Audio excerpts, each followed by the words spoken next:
We'll get started in about 1 minute.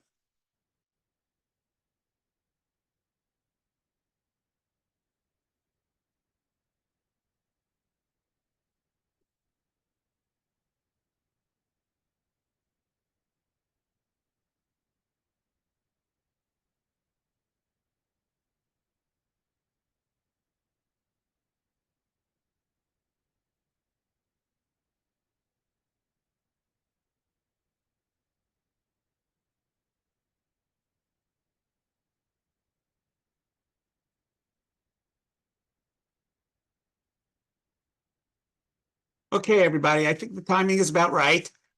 So welcome to our first webinar. We're all extremely excited. We want to welcome you. One of our goals for this year, for sure, is empowering the community, and this is our first thrust into that area. So we're thrilled to have you guys with us. The board is here as well. We will be listening to you very carefully. The whole webinar is 45 minutes, so we don't have a lot of time, which is good because it means I get to talk less. But in order to save some time as well, please, if you have questions, and I'm sure there'll be lots of questions, please put those on the chat. That'll be the most efficient way for us to move forward. With that, I want to introduce Adam Batchelor, who's going to take it from here. Adam is the vice president of the board, was very, very instrumental in putting this program together. So with no further ado, here's Adam. Thanks so much, Paul. And that was Paul Jacoby, who's our faithful president here at the MWS Foundation. So thank you, Paul. And thanks, everybody, for joining us for this session.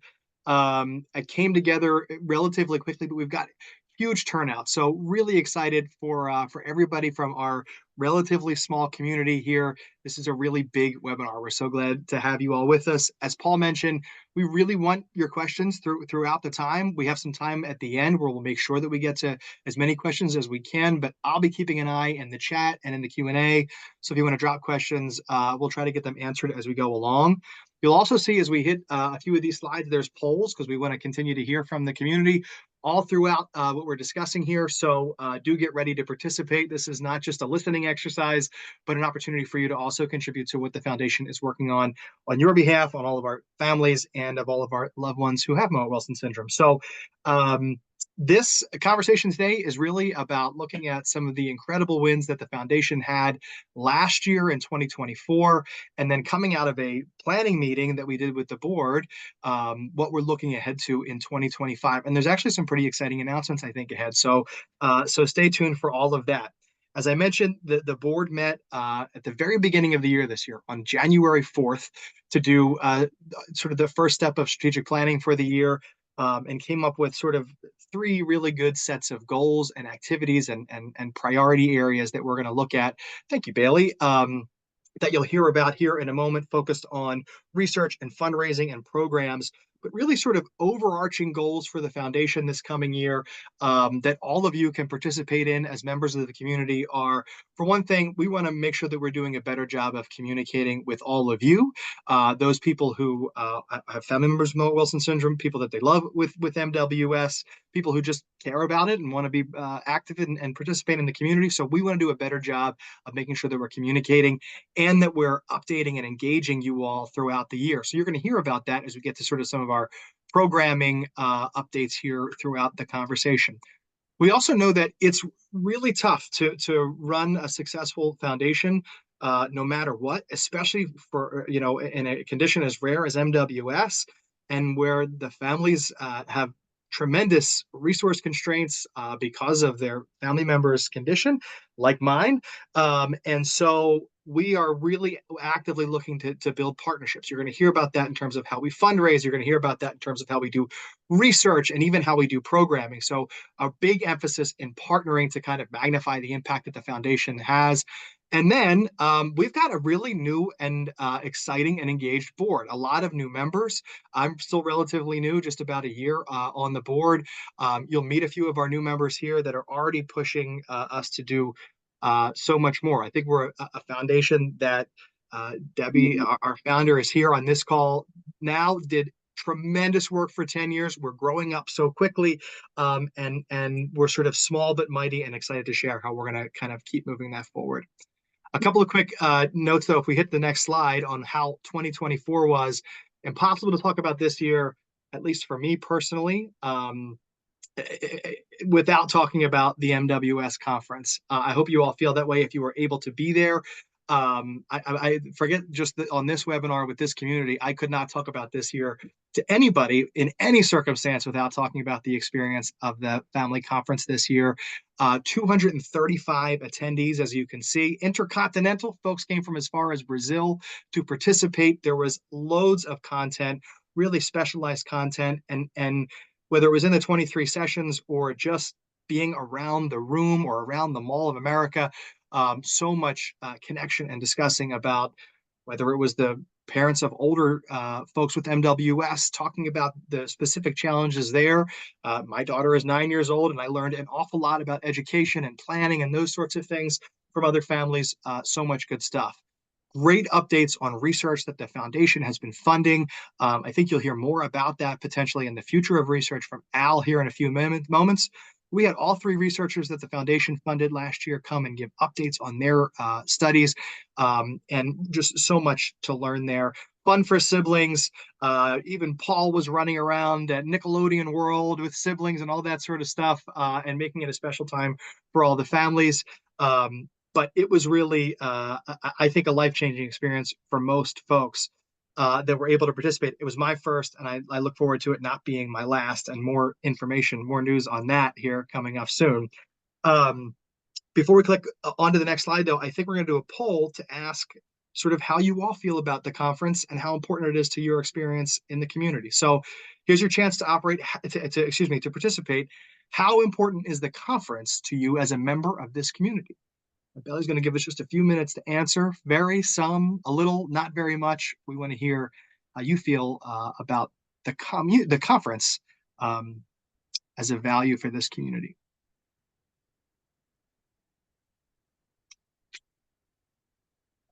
Just about 10 more seconds. It's not a long question, so hopefully you've gotten your clicks and submissions in. We're going to be asking a lot of these questions, so keep your clicker fingers handy, because we'll have more questions for you. Thanks, Bailey. We can close that. All right. Well, that's great. Most of you are saying the 38 that responded. We have more than that on the call, so I encourage you to keep participating here as we go forward. 30 of you, 32 of 38 said very, some, and then maybe for some folks just based on geography or who knows what, not an important thing for you, but appreciate the feedback there.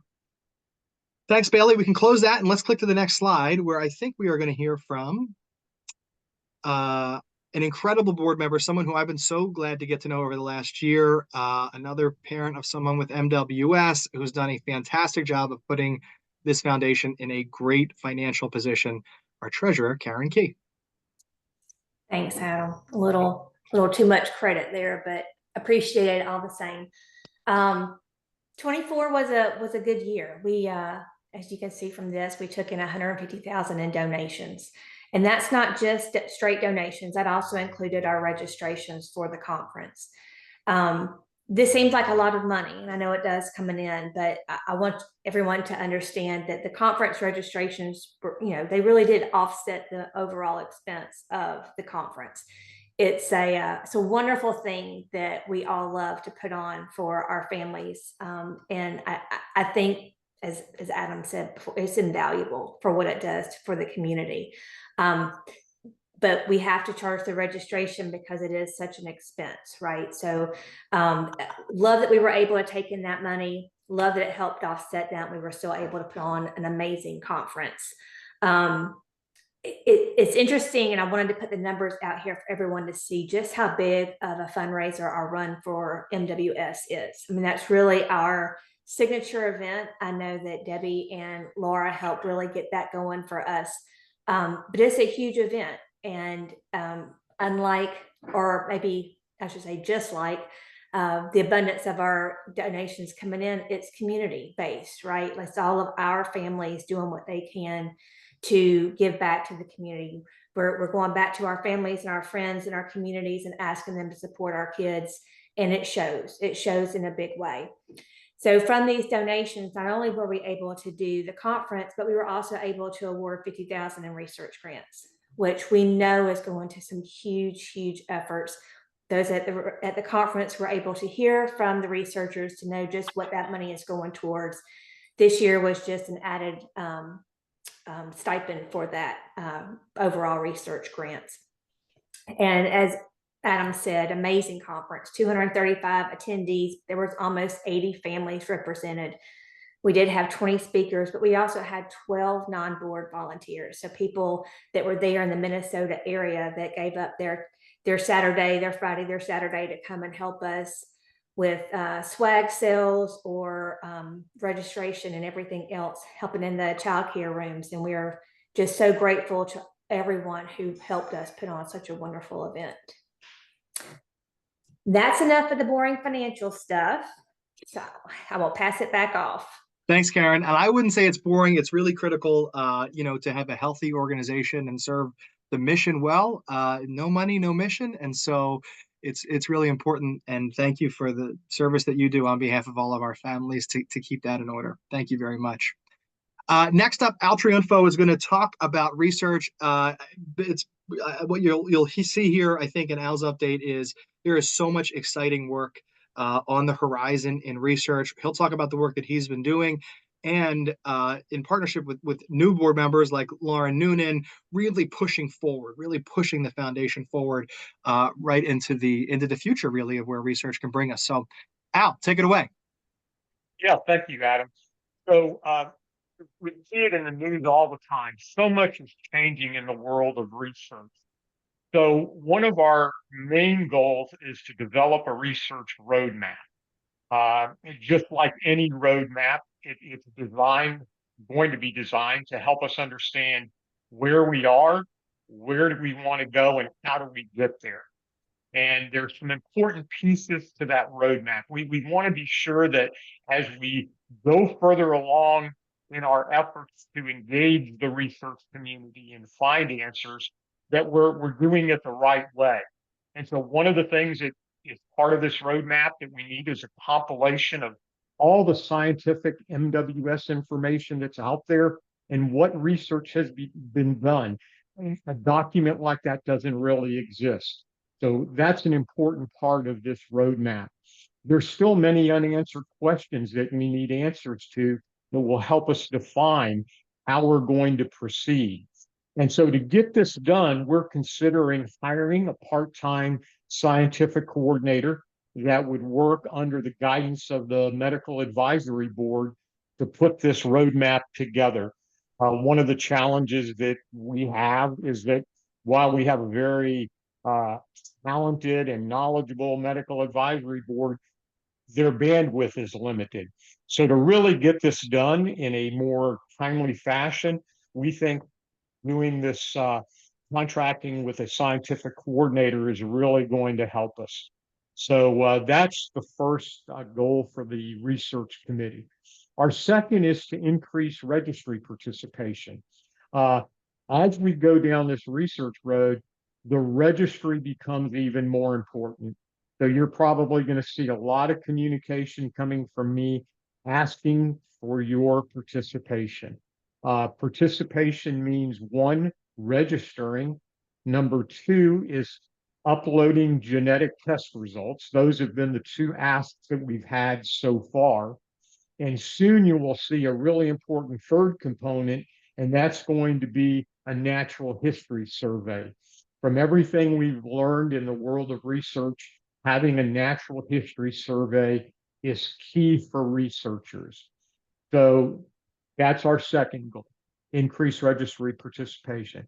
And our third is to build partnerships with the rare disease community. There's so many foundations out there that are traveling the same road we are trying to travel. And we can learn so much from them. We can learn a lot, and we can partner with them on studies and things that they're doing. So some examples of how we're going to do that include attending meetings like NORD and Global Genes. And another example is that we've recently applied for membership to Combined Brain. Combined Brain is a consortium of foundations and industry pooling information together and going down the same road for neurological conditions. So we think by being a member of Combined Brain will help us develop these other partnerships as well with other members who are in that consortium. So those are the three things that we will really be focused on in 2025 as a research committee. And I think on the research side of things, we have another poll that we'd like to ask your participation in.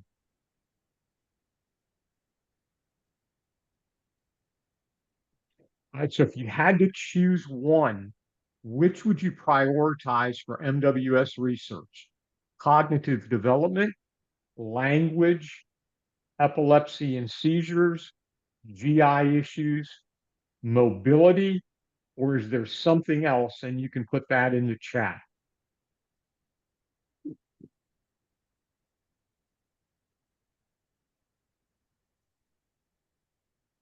Hey, Al, as we're getting answers to this question, could you share where we can find more information about the registry and how we sign up for that? Sure. So there's a page on our foundation website, and it will take you right to the registry. You can also click on a link that has a video. Unfortunately, it's me. You have to listen to that video, but trying to give some step-by-step direction to help you get through that. The first part is doing a registration. There's demographic questions, a lot of HIPAA type questions, confidentiality, and then uploading the genetic test results is very simple. You just go to wherever you have that stored on your computer and you can upload it. So it's probably all in all maybe a 20 to 25-minute process. And if Thanks, you Al. have individual questions when you go, please reach out to me. My contact information is there. You can reach me through the registry communication email, or you can reach me directly, and I'll be glad to get on a call with you and help you through that. Thanks, Al. This is another important question. I know. Thanks for closing that out, Bailey. I don't know if we're going to see results there or not. We are. Thanks. Cognitive development, language, epilepsy, and GI issues got the biggest votes. This was Al really coming directly from the medical advisory board here, that we've got to start as a community thinking about prioritizing how we want to prioritize our research efforts, our research dollars, those sorts of things, so that as we get funding together, as we get potentially a scientific resource on board, we know exactly where to direct that person first. The community has a big role to play in how we prioritize. So appreciate you answering that. Anything else, Al, that you wanted to share on research? I just want to mention, that we've added 4 new members to the medical advisory board, and we're looking to add 1 or 2 more on the developmental side. We're looking for a developmental pediatrician and a developmental neurology person that is really up to date on all the various different therapies. And I'm in the process of doing that now, and hopefully can bring that to the board in the next month or so. Thanks so much, Al. That committee, the medical advisory board, I was able to join one of their recent calls. What an incredible group that you've been able to assemble, Al, and thank you for your work. And then, Lauren, the work that you've been doing to kind of push us into the future as well.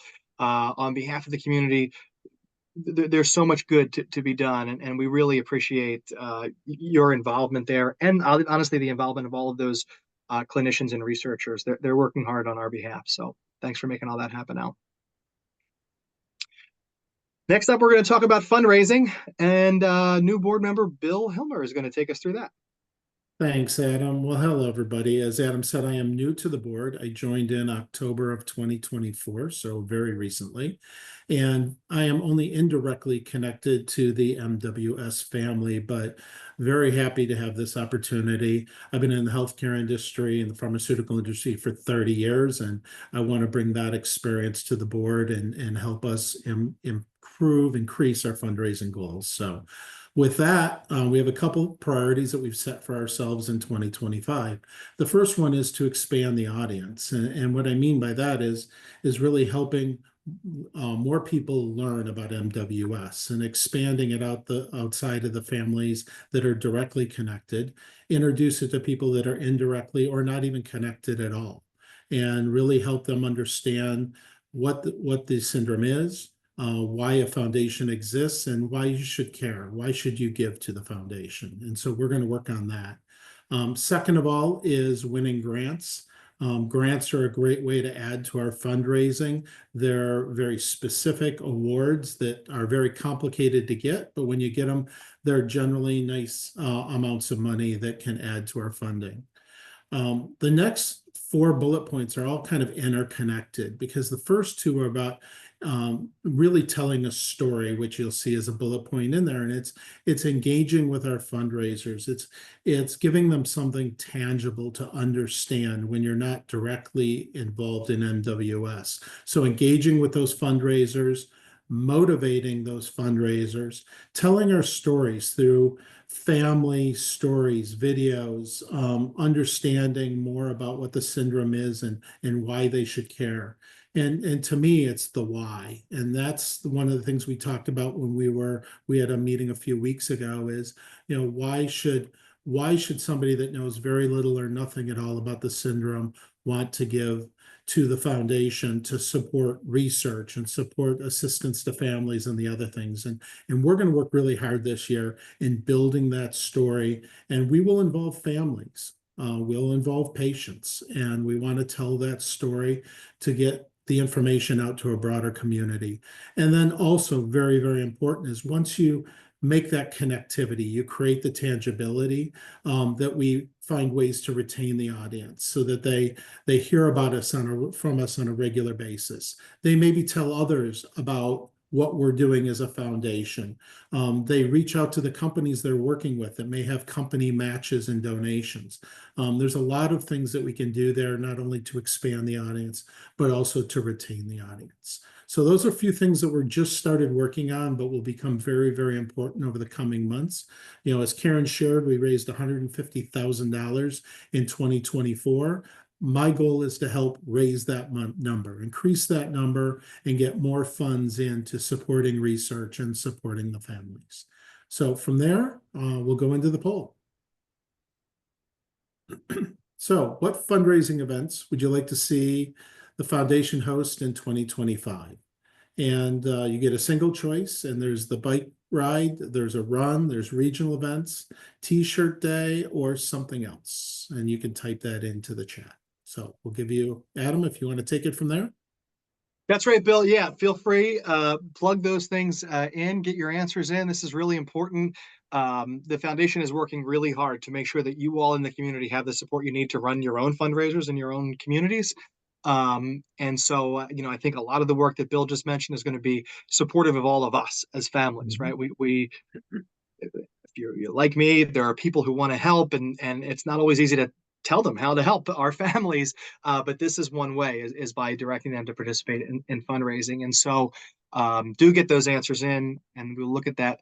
The other thing that I just want to re-highlight, grants have such the potential to impact our organization. Grants can pay for all sorts of things. They can pay for communication and education for our families, and even for doctors and other clinicians. They can pay for conferences or parts of conferences.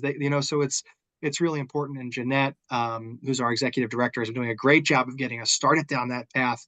And I think with Bill's help, we're gonna really make a big impact this year. Let's close this poll up and see what we thought. T-shirt day. All right. Regional events. We certainly hear quite a bit about that from the community. Runs. No takers for biking. I would have voted for biking over running, but that's just me because I try not to run unless I'm being chased. So very good. Thanks so much for filling us in. Thanks, Bill. Anything else you wanted to add there? No, I think I'm good. Like I said, I'm really impressed. I will say this. I'm very new, as I mentioned, but very, very impressed with this board. You have a very, very dedicated board to support the foundation, to support the families, and it's a board that cares, which is why I joined and very excited to be here for the next several years. Thanks so much, Bill. That's great. Now, in addition to research, let's talk about all the other stuff that all that fundraising helps to support and pay for. And for that, Catherine Tolman, I think, is going to talk about programs and service goals for this year. Yeah, okay, thank you, Adam. We brainstorm a lot how to continue to connect community in between years of these wonderful in-person conferences. So our first goal is to implement quarterly informational webinars. We're hoping to do 4 throughout 2025. At the end, we're going to have, I believe, a poll that's going to give you to give us some ideas of sort of what topics you would like to hear about for those during those webinars. We also want to identify a mentorship network. So the idea came up through our community advisory board to have Mowat-Wilson syndrome families helping Mowat-Wilson syndrome families, because all of us know what it's like to go through everything all of us go through. So it was a really, really, really good idea to have mentor families that help newly diagnosed families, or help families that are going through a little bit of a harder time, a family that has gone through that as well. So we're going to start identifying families to kind of start this mentorship network. And then the big news is that we will be hosting a family conference in 2026. So we're going to be 2 years out for our 2024. We are still discussing location and dates, so those will hopefully be announced summertime, hopefully spring or summertime. But we will be very, very excited to all get together again in 2026.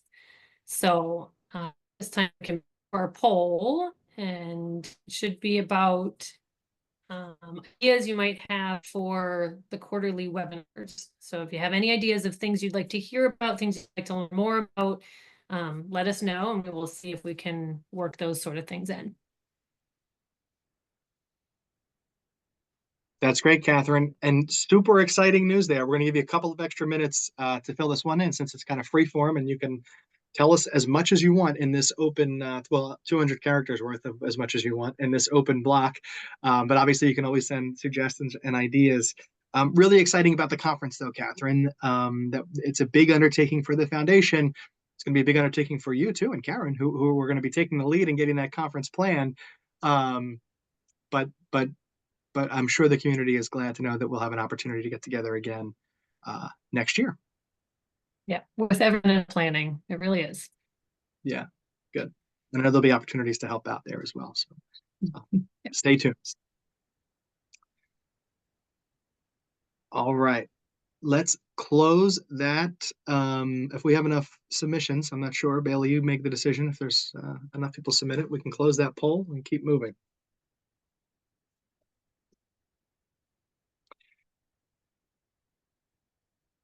All right, thank you very much. Yeah, I can share the responses we got after the Yeah, webinar. that's great. That's perfect. Thanks so much, Bailey. Perfect. Well, I do make sure you get any last minute questions. I'm going to start answering some questions here that we've got, but please do feel free to drop some things in to the chat as we continue to go through this. So Denise, really appreciate the feedback there. I agree. Hosting a walk or a run walk, great opportunity there. We got a question. Thank you so much, Tina, for joining us all the way from Australia. I think it's either very, very early in the morning there, or so it's not a convenient hour for you. So thanks for tuning in from the other side of the world, from me anyway. Asked about plans for conferences in other geographical areas. So not something that we've talked about at the Mowat-Wilson Syndrome Foundation specifically, except to say that we do know that there are other foundations and organizations popping up in other geographies. And we want to be good partners to them. So internationally, basically what we're looking at is how can we support the more local, like there's a Brazil Foundation for Wilson syndrome, for example. There are some work in Europe. We want to be good partners to them and help support them however we can. But at least for right now, the Wilson Syndrome Foundation is not specifically planning conferences outside of the United States just yet. So good question. Thanks so much for sharing that. Jeanette put her contact information in there.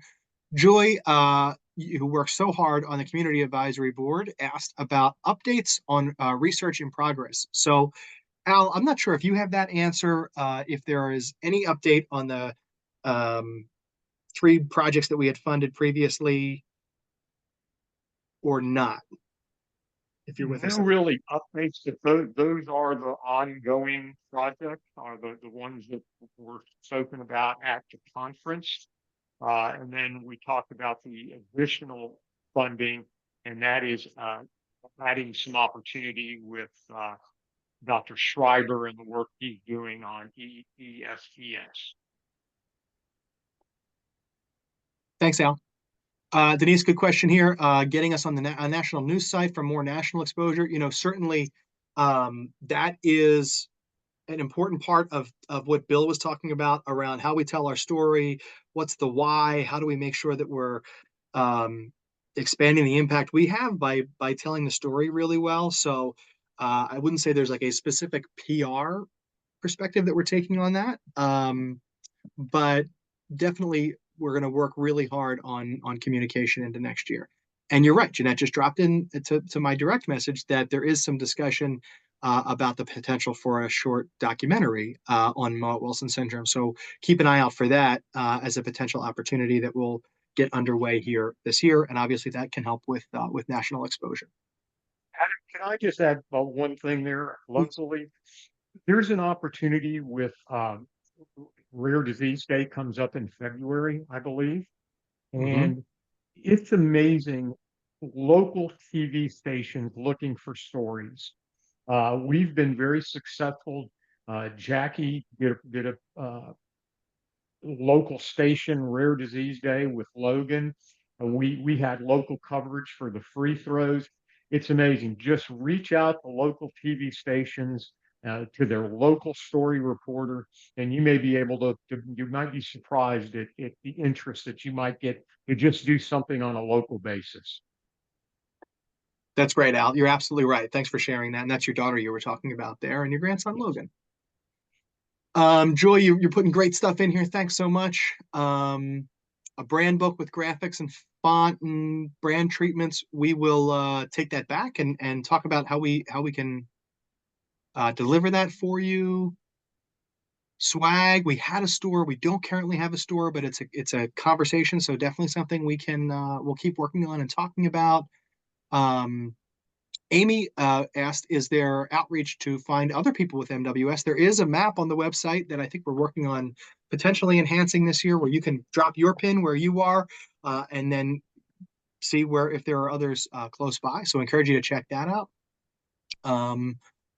Trying to keep up. This is great. Everybody's There's one participating. from Ashley, Adam. Yeah. Right, Joy's talking about, is there other ways to get involved in the foundation? That's so right. We can definitely have the CAB, the Community Advisory Board, and we can get you in touch with Joy, who's also in the chat, to see. I'm not really sure how the composition is and if there's any openings, but we do have that. And we also have our emails that you could always just get in touch with us individually. Absolutely. For sure. We always want to hear your voice. The best advice that I got early in our diagnosis journey when Harper was diagnosed a couple of years ago was from Debbie, who told me, spend some time and figure out what your family looks like here for a little while, and we'll be here when you're ready. And I think that's still true of the foundation. We'll be here when you're ready, with all kinds of opportunities to get involved and participate and learn and help to teach some people as well, and all the things that you're going to learn here along your journey. So the Community Advisory Board is great. You see Joy dropped openings there, so feel free to reach out to any of us to get information about that and start getting involved there as well. And of course, you can always think about fundraising as a way to get involved and build some awareness as well. I don't think we've missed any questions otherwise. Anything? There was one thing that I just wanted to say, kind of in closing, and I know that I'm the financial person, I don't like to harp on the finances. However, I came across this saying not too long ago, and to kind of underscore what Bill was saying, that fundraising is really critical to what we're trying to do here. I don't think any of us like necessarily to go out and ask for money or ask for assistance with these things. But in order, we have to, as a foundation, we have to do well in order to do good. And that's what we're really focused on, is doing good for our families and for our communities. And whether that's research or conferences or regional events or educational packets or welcome packets, it takes funding to do that. So in order for us to do good, we have to do well. And so we really try to be good stewards of the monies that come in, to not be wasteful and to be mindful of what those dollars were given to us for. So don't take that lightly. And I just want to kind of reiterate that that's why we do what we do. Karen, if I can just add to that, and thank you, that was great. From a fundraising perspective, from my side is, well, as I said earlier, is really telling the why to the community outside of those families that are dealing with Mowat-Wilson syndrome. And if you have ideas, please send them either in the chat or to the email. We're always looking. We have a few ideas that I think are great, and we're initiating them in 2025, but we are looking for more ideas. I love the local news story. We talked about putting some type of video together and, sharing that with the local news departments and then building the story and continuing to build the story over 2025 and establishing a foundation for the years to come around why people outside of the MWS family should care and be willing to give and continue to give. Can I also add that people looking for a minimal engagement at first could become the family of the month.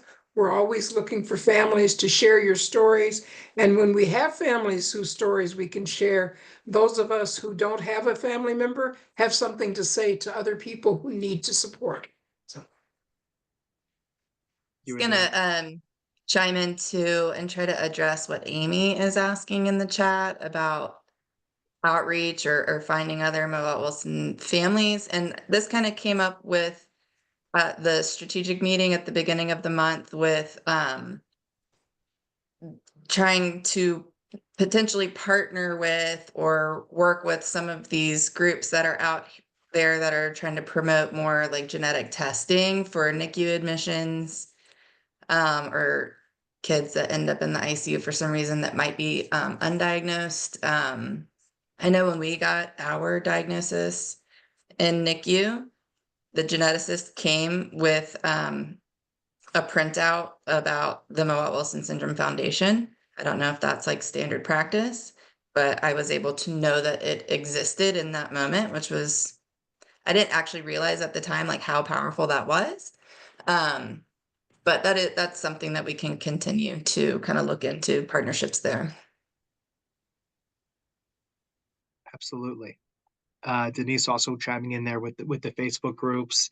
Sarah asked about getting a scientific team on board. I think maybe what you're referencing there, Sarah, is the potential for us to engage a resource like a part-time scientific officer to help us guide our research efforts in a way that the medical advisory board just kind of doesn't have the time and capacity to do. So we're investigating that now. Lauren has done a great job of kind of taking the lead on that.